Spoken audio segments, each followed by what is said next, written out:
Hey everybody, Jimmy Smith back with my post-fight breakdown to own my picks. Harris versus Overeem. A lot of controversial decisions on this one. Some very, very close fights. Some helped me out, some didn't. But I'll go over them right now. We start at the bottom of the card. Yadong Song versus Marlon Vera. That was an exciting fight. Both guys really aggressive. It seemed to me in this fight, whoever led the dance was winning. First round, it was Song. I thought Vera came back second and third round. I thought Vera won this fight. One of the things that I think swayed the judges a bit, and let me know if you think this is a valid reason, Song is a bit stronger than Vera. He's a bit wider. He's a bit bigger. When he landed shots, even though both guys landed big shots, I think the judges gave his punches a little more credit. Yeah, he did rock Vera a couple times, but Vera rocked him with some good shots too. But Song was a lot broader than Vera, and at least on TV, that's what it looked like. So it seemed to me that the judges were giving Song's punches a bit more weight, if you would say. But Marlon Vera, I thought, fought a great fight. I thought they both fought great fights. The only one that was definitely Song, I would say, would be round one. But I would have given Marlon Vera rounds 2 and 3. I know I picked Marlon Vera to win, but that's how I saw it. I thought he won the fight, not by a lot. Very, very close fight, back and forth. Amazing fight, really. Both guys, great boxing, great endurance, great heart from both of them. But wrong on that one. Yadong Song ends up winning. I picked Marlon Vera to win that. Krzysztof Yatko versus Eric Anders. I thought Anders' takedown would be more of a factor in this fight, but both guys had 100% takedown defense success rate. It was a kickboxing match, and Yatko was the sharper kickboxer. That was pretty much the deal to me. Anders tried to clinch up and make it about other skills and other factors, and Yatko wouldn't let him. Great angling, constant footwork, always on his bike, good movement, left and right the whole time, not letting the bigger, stronger Anders set up and land a big shot, always making him find him. And that's the way you want to beat a guy like Anders. Yatko getting the unanimous decision, which I thought he deserved. Hard to see a path forward for Anders. Lost to Khalil Roundtree before this, of course, a 2-fight win streak, and then here he is. He's got to get out of that middle of the pack, and I didn't see anything in this fight that's going to get him there right now. And where else is he going to go? I don't know. I mean, still some fights left in him, I'm sure, but I don't see that X factor that's going to elevate him at 185. That's going to be a problem. But hard-fought win by Krzysztof Yatko. I thought he deserved it. So I'm 0 for 2 in my picks to start the card off. Then I kind of get back into it. Dan Ige, Edson Barbosa, another extremely close fight.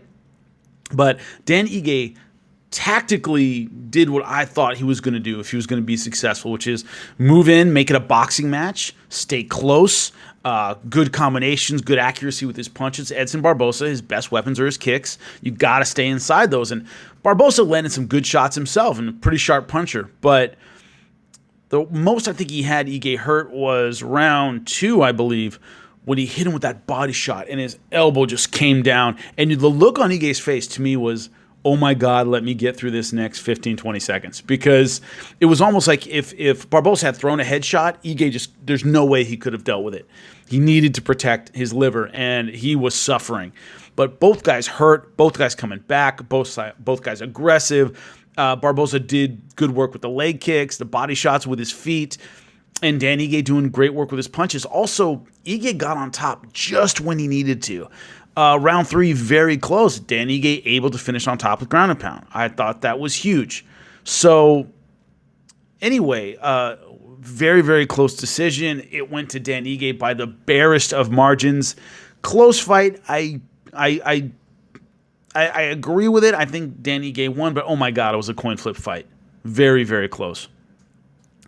Moving on to the co-main event, I picked Claudia Godelia. So Dan Ige got me on the board. I was 0-2, now 1-2 with the Dan Ige win.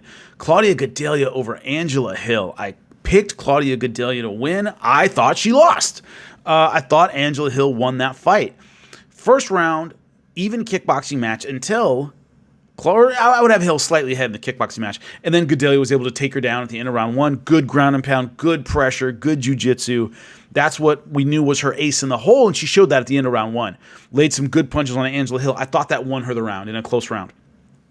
Angela Hill in round 2, basically a kickboxing match, and Angela Hill was the superior kickboxer. I liked her speed. I liked her accuracy. She was always slightly changing levels to keep Godelia honest and make her worry about other techniques. Claudia Godelia couldn't get her takedown going, and she started battering and bloodying up the right side of Claudia Godelia's face. I mean, she started beating her up, started bleeding, and Angela Hill was winning the kickboxing match. In round 3, Godelia stood her ground a bit better in the kickboxing exchanges, but I still thought Angela Hill was the superior kickboxer in round 3. I really think Hill won rounds 2 and 3. Now, round 3 was much closer. Godelia was able to stand in the pocket and do some damage, but wasn't able to make her ground game, her takedown, her jiu-jitsu, and her top pressure consistent factors. And I thought she would have to do that to win. And after round 1, it wasn't really a factor. It was mostly stand-up, and Angela Hill looked sharper. So I disagreed with that decision, even though it worked for me. I picked Claudia Godelia to win. I still think Angela Hill won that fight. So a lot of people talking about the judging on this card. None of them outright robberies, in my opinion. I thought the Vera fight, even though I thought Vera won, it was a close fight, obviously. Edson Barbosa, Dan Ige could have gone either way. It went Dan Ige's way. I did believe Angela Hill beat Claudia Godelia. I was surprised by that decision, but it wasn't, oh my God, outrage. I was throwing stuff at my television. So they were close, but it's rare that I disagree with half the decisions on the main card. 4 decisions, I thought I disagreed with 2 of them. It was that a lot of them were questionable, not that one was necessarily that bad. You usually see like one robbery on a main event, and it was 2 of them that I disagreed with, but I could see how it went the other way. So a lot of people talking about the judging, just A, 4 decisions, and B, Florida, they have to have all these in Jacksonville because Florida's opened up more than other states, but Florida's not a super experienced commission, and I've heard complaints from other promotions and stuff about Florida that, their judges aren't as experienced as, let's say, Nevada and California and the standards, New Jersey. So there have been issues there. So 4 decisions. I disagreed with 2 of them. And the other one, the Dan Ige and Barbosa fight, I thought was close. The only one that was solidly the right one, I think, was Yatko versus Anders. I thought he won that.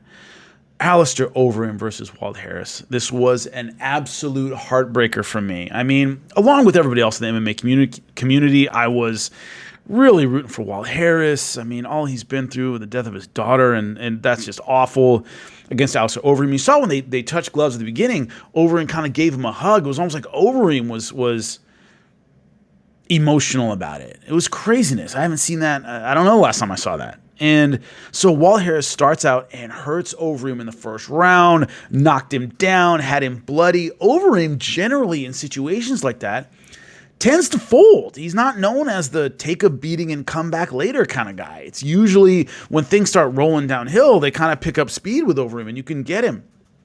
And Walt Harris couldn't quite seal the deal, and Overeem got him down on the ground.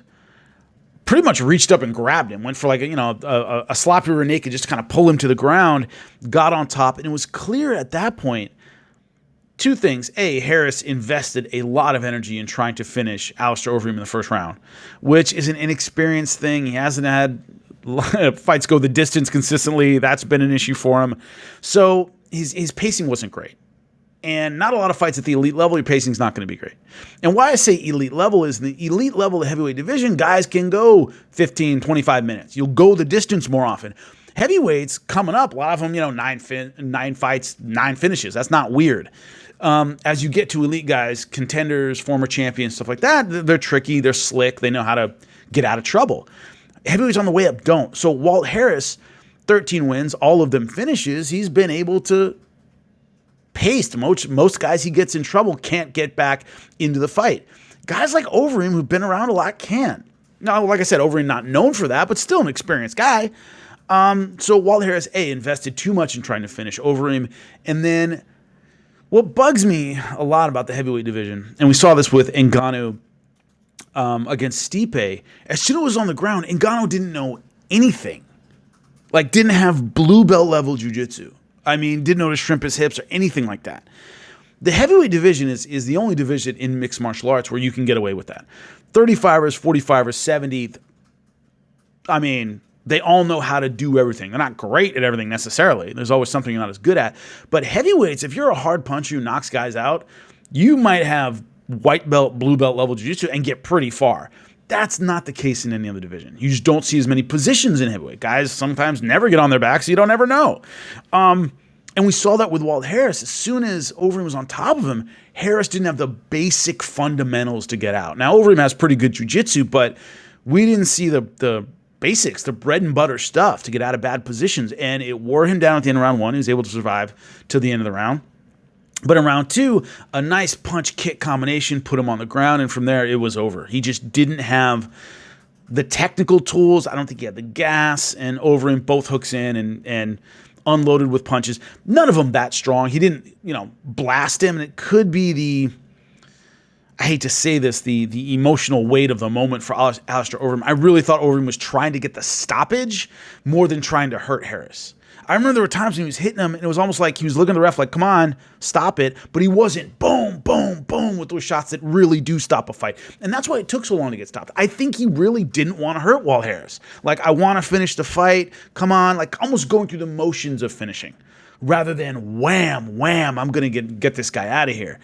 And that's why it kind of took a little longer to finish him than I thought it would. But, landed the punches, and Harris really didn't have anywhere to go and ended up tapping 3 minutes into round 2. Sucks. We're all rooting for Harris. And it looked like he had it and let it slip away. I hope he comes back stronger and heart goes out to him. It's an accomplishment he even got in there and fought. It's amazing, but I hope he comes back a better heavyweight. Overeem showed that he's still dangerous at this weight class, and even as an elevated gatekeeper, he was a tough guy to get past. So anyway, those are my picks. 3 and 2 on the main card. 2 and 3 on the main card. Not a great night, but entertaining fights, and that's what matters. I'll see you before the next one.